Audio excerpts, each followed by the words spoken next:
SSTVಯಲ್ಲಿ ಜಾಹೀರಾತು ನೀಡಲು ಈ ನಂಬರಿಗೆ ಸಂಪರ್ಕಿಸಿ. ಬಂದಿದ್ರೆ ಇನ್ನೂ ಚೆನ್ನಾಗಿರುತ್ತೆ. ಈ 19ಕ್ಕೆ ಬಂದಿದ್ರೆ ಕಾಂಪಿಟೇಷನ್ ಆಗಿ ಇನ್ನೂ ಚೆನ್ನಾಗಿದ್ದಿರೋದು. ಅಂದ್ರೆ ಡಿಸೆಂಬರ್ ಮಂತಲ್ಲಿ ಹೇಗೆ ಹೋಯ್ತು ಅಂದ್ರೆ ಲಾಸ್ಟ್ ಇಯರ್ ಡೆವಿಲ್ ಮಾರ್ಕೋಟೆ ಒಂದೊಂದು ವೆಹಿಕಲ್ ರಿಲೀಸ್ ಆಯ್ತು, ಅವು ಹೇಗೆ ಬಂತು ಕಲೆಕ್ಷನ್? ಇಲ್ಲಿ ಮಾರ್ಕ್ ಹಾಕಿಲ್ಲ, ಡೆವಿಲ್ ಹಾಕಿದ್ವಿ, ಡೆವಿಲ್ ಚೆನ್ನಾಗಿ ಬಂತು, ಓಕೆ. ಬಟ್ ಕಾಟೇರ ಥರ ಏನು ಬರಲಿಲ್ಲ, ಡೆವಿಲ್ ಒಂದು ರೇಂಜಿಗೆ ಓಕೆ ಚೆನ್ನಾಗಿ ಬಂತು, ಇದು ಮಾಡ್ತು. ಆದರೆ ಇವಾಗ ಜನವರಿಯಿಂದ ಸ್ಟಾರ್ಟ್ ಆದರೆ ನಿಮ್ಗೆ ಒಂದು ಸ್ವಲ್ಪ ಬಿಗಿನಿಂಗ್, ಜನವರಿಯಿಂದ ಫೆಬ್ರವರಿ ತನಕ, ಇವಾಗ ಈ ಮಾರ್ಚ್ ಅಂದರೆ ಇಲ್ಲಿ ಯಾವ ಸೂಪರ್ ಸ್ಟಾರ್ ಸಿನಿಮಾ ರಿಲೀಸ್ ಆಗಿಲ್ಲ ನಮ್ಮ ಕನ್ನಡದಲ್ಲಿ ದೊಡ್ಡವರು ಅಂತ ಹೇಳ್ಕೊಳ್ಳೋ ಅಂಥವ್ರದ್ದು ಯಾರ್ದು ಇದಾಗಿಲ್ಲ. 45 ಆಯಿತು, ಅದನ್ನು ಹೋಯ್ತು. ಆಮೇಲೆ ಇದು ಬಂತು, ಯಾವುದು ಲ್ಯಾಂಡ್ ಲಾರ್ಡು, ಇವೆಲ್ಲ ಓಕೆ, ಆ್ಯಾವ್ರೇಜ್ ಕಲೆಕ್ಷನ್ ಚೆನ್ನಾಗಿ ಬಂತು. ಬಟ್ ಅಂದರೆ ಹೇಳ್ಕೊಳ್ಳೋ ಥರ ಬರಲಿಲ್ವಲ್ಲ, ಅಂದರೆ ಹೌಸ್ಫುಲ್ಗಳು ಹೊಡ್ಕೊಂಡು ಇದು ಮಾಡಿಕೊಂಡು ಒಳ್ಳೆ ಇದು ಬರಲಿಲ್ಲ. ನಾವು ಎಕ್ಸ್ಪೆಕ್ಟೇಷನ್ ಇರೋದೇನೆಂದರೆ ಇವಾಗ ಸೂಪ್ರಮ್ಸೋಗೆ ಮಾತರ್ ನರಸಿಂಹಗೆ ಜನ ಸುಸ್ತಾಗ್ಬಿಟ್ರು, ಎಲ್ಲ ಥಿಯೇಟ್ರವರು, ಕ್ಯಾಂಟೀನ್ ಹುಡುಗರು, ಥಿಯೇಟ್ರ್ ಹುಡುಗರು ಎಲ್ಲ ಸುಸ್ತಾಗ್ಬಿಟ್ರು. ಸಿಕ್ಕರೆ ಸಾಕಪ್ಪ, ಎಷ್ಟು 5 ವಾರ 6 ವಾರ ಬ್ಯಾಕ್ ಟು ಬ್ಯಾಕ್ ಹೌಸ್ಫುಲ್ಲಾ, ಜನಗಳಿಗೆ ಕೂತ್ಕೊಳ್ಳೋಕೆ ಇದಿರಲಿಲ್ಲ. ಹಂಗಿದ್ದಾಗ ಇತ್ತು ಏನಪ್ಪ ಮೊದಲೇ ಥರ ಆಗ್ಬಿಡ್ತಲ್ಲಪ್ಪ ಅಂತ ಒಂದು ಕಡೆ ಖುಷಿ, ಇನ್ನೊಂದು ಕಡೆಗೆ ಜನಗಳಿಗೆ ರೆಸ್ಟ್ ಇಲ್ಲ. ಬೆಳಗ್ಗೆ ಆದರೆ ಒಂದು 10 ಗಂಟೆಗೆಲ್ಲ ಶೋನಾ, ಮತ್ತು ನೈಟು 1 ಗಂಟೆ 2 ಗಂಟೆ ಮತ್ತೆ ರಿಟರ್ನ್, ಅದು ಬ್ಯಾಕ್ ಟು ಬ್ಯಾಕ್ ಇರೋದ್ರಿಂದ ಆ ಥರ ಕಲೆಕ್ಷನ್ ನೋಡಿಬಿಟ್ಟು ಸಡನ್ನಾಗಿ ಡೌನ್ ಆದರೆ ತುಂಬ ಇದಾಗುತ್ತೆ. ನಮಗಿದ್ದಿದ್ರು ಈ ವರ್ಷದಲ್ಲಿ ಮಾರ್ಚಲ್ಲಿ ಟಾಕ್ಸಿಕ್ ಬರುತ್ತೆ, ಕರೆಕ್ಟ್ ಟೈಮಿಗೆ ಇದಾಗ್ಬಿಡುತ್ತೆ ಅಂತೇಳಿ ನಾವು ಆ ಥರ ಹೋಪ್ ಇಟ್ಟಿದ್ವಿ ಎಲ್ಲ ಥಿಯೇಟ್ರವ್ರೆ. ಬಟ್ ಅದು ಆಗಲಿಲ್ಲ ಅಂದ್ಕೊಂಡಂಗೆ. ಇವಾಗ ಭರವಸೆ ಇಟ್ಕೊಳ್ಳುವಂಥ ಸಿನಿಮಾ ಅಂದರೆ ಮುಂದೆ ಬರುವಂಥದ್ದು ಅಂದರೆ ಟಾಕ್ಸಿಕ್ಕು, ಅಂದರೆ ಸೂಪರ್ ಸ್ಟಾರ್ ಸಿನಿಮಾಗಳು. ಮತ್ತೆ ಯಾರ್ದು ಇದೆ ಯಶ್ ಅವ್ರು ಬಿಟ್ಟರೆ ಮತ್ತೆ ಯಾರ್ದು ಧ್ರುವ ಸರ್ಜಾ ಅವ್ರದ್ದು KD ಬಂದರೆ ಬರಬಹುದು. ಪ್ರೇಮ್ ಅವ್ರದ್ದು ಸಾಂಗ್ಸ್ಗಳು ಹಿಟ್ಟಿದೆ, ಸ್ಟೋರಿ ಏನು ಮಾಡಿದಾರೋ ಇದಿಲ್ಲ. ಎಲ್ಲರೂ ಅದೇಂತಾರೆ ಸಾಂಗ್ಸ್ ಚೆನ್ನಾಗಿ ಬರೆದಿರ್ತಾರೆ, ಸಾಂಗ್ಸಲ್ಲಿ ಇದು ಮಾಡಿರ್ತಾರೆ. ನೋಡೋಣ, ಸಂಜಯ್ ದತ್ತು, ಶಿಲ್ಪಾ ಶೆಟ್ಟಿ ಅವರೆಲ್ಲ ಆ್ಯಕ್ಟ್ ಮಾಡಿದಾರಲ್ಲ, ತುಂಬ ಜನ ರವಿಚಂದ್ರನ್ ಅವ್ರಿಗೂ ಬೇರೆ ಹಾಕ್ಕೊಂಡಿದ್ದಾರೆ ವಿಲನ್ ಆ್ಯಕ್ಟಿಂಗ್ಗೆ. ಬಂದರೆ ಅದು ಬರ್ಬೋದು ಅಂತೇಳಿ ಇದು ಮಾಡ್ತಾರೆ. ಇದು ಅವರು ಏಪ್ರಿಲ್ಗೇನೋ ಬರ್ತಾರೆ. ಇವಾಗ ಅವರು ಏಪ್ರಿಲ್ಗೆ ಒಬ್ಬರಾಗಿದ್ಮೇಲೆ ಒಬ್ಬರು ಬ್ಯಾಕ್ ಟು ಬ್ಯಾಕ್ ಇದ್ರು. ಬಟ್ ಇಲ್ಲ, ಇವಾಗ ಯಾರಿದ್ದಾರೆ ಧ್ರುವ ಸರ್ಜಾ ಅವ್ರದ್ದೊಂದು ಯಶ್ ಅವ್ರು ಬಂದಮೇಲೆ KD ಬರ್ಬೋದು. ಅದ್ಮೇಲೆ ಯಾವುದು ಸೂಪರ್ ಸ್ಟಾರ್ ಸಿನಿಮಾಗಳು ಇಲ್ಲವಲ್ಲ ಸದ್ಯ? ಯಾವುದೂ ಇಲ್ಲ. ಇನ್ನು ಈಗ ಥಿಯೇಟ್ರ್ ಕಡೆಯವರಾಗಿ ಅಂದರೆ ಯಾವುದು ಸೂಪರ್ ಸ್ಟಾರ್ ಸಿನಿಮಾಗಳು ಬರ್ತಲ್ಲ.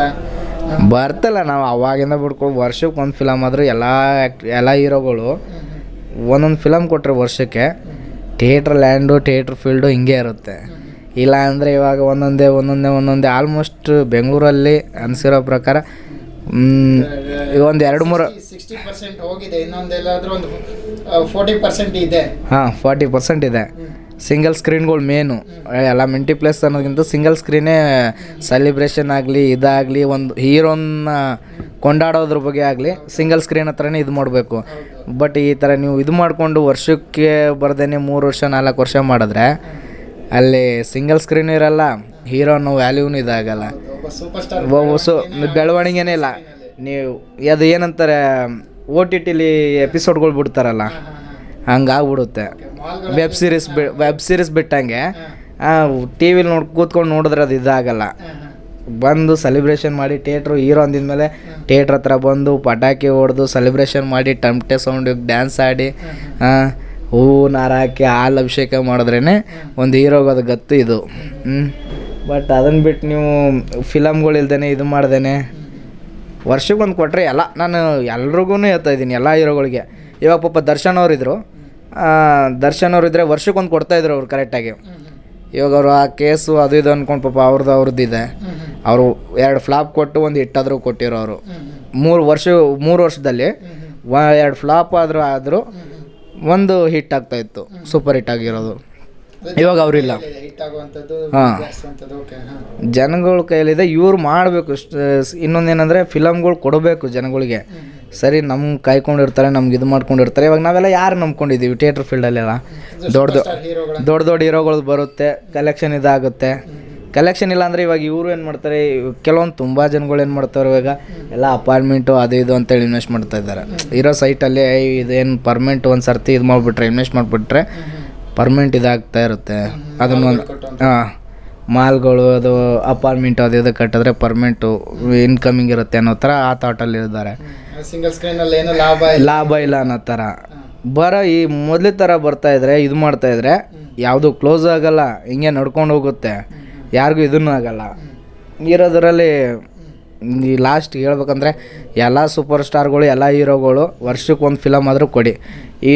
ಈ ವರ್ಷ ನೀವು ಕೊಟ್ರಾ, ನೆಕ್ಸ್ಟ್ ವರ್ಷ ನೀವು ಒಂದು 3 ತಿಂಗಳು ಒಬ್ಬೊಬ್ಬರು ಬಂದ್ರಿ ಅಂದ್ರೂ ಅಲ್ಲಿ ಇದಾಗುತ್ತೆ. ವರ್ಷಕ್ಕೆ ಒಂದು ಫಿಲಮು ಎಲ್ಲ ಥಿಯೇಟ್ರ್ ಕೇಳ್ಕೊಳ್ಳೋದೇ ಅದನ್ನು.